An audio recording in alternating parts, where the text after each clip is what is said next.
NASA के James Webb space telescope ने ब्रह्मांड के एक और बड़े रहस्य से पर्दा हटाया है। शुरुआती ब्रह्मांड में एक विशालकाय ब्लैक होल की खोज हुई है जो अपने अंदर 1 अरब सूर्यों को समाने की क्षमता रखता है।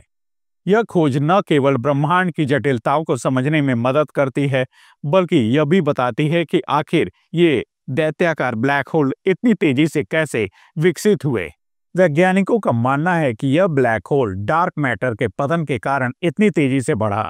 डार्क मैटर एक रहस्यमयी पदार्थ है जिसे देखा नहीं जा सकता, लेकिन इसका गुरुत्वाकर्षण प्रभाव आकाशगंगाओं के बनने में अहम भूमिका निभाता है। अब तक यह एक पहेली ही बना हुआ है कि बिग बैंग के कुछ ही समय बाद इतने बड़े ब्लैक होल कैसे उभर आए। जेम्स वेब टेलीस्कोप की खोज से पता चला है कि बिग बैंग के लगभग 80 करोड़ साल बाद ही क्वासर जैसी चमकदार वस्तुएं दिखने लगीं, जो सुपरमैसिव ब्लैक होल द्वारा संचालित होती हैं। इनका आकार और द्रव्यमान परंपरागत वैज्ञानिक मॉडल को चुनौती देता है, क्योंकि ऐसा माना जाता था कि ब्लैक होल को इतना विशाल बनने में बहुत लंबा समय लगता है। वैज्ञानिकों ने ultra self interacting dark matter नामक एक नए प्रकार के डार्क मैटर का सुझाव दिया है, जो सामान्य डार्क मैटर की तुलना में अधिक मजबूत गुरुत्वाकर्षण प्रभाव डालता है।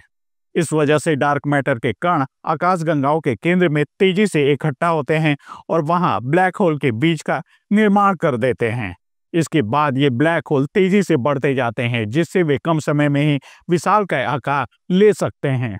फिलहाल इस खोज से पृथ्वी के लिए कोई सीधा खतरा नहीं है, लेकिन यह निश्चित रूप से ब्रह्मांड के रहस्यों को समझने की दिशा में एक बड़ा कदम है।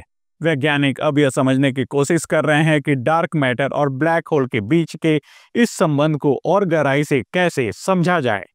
नासा की इस खोज ने एक बार फिर दिखाया है कि ब्रह्मांड में अब भी बहुत कुछ ऐसा है जिसे हम समझ नहीं पाए हैं।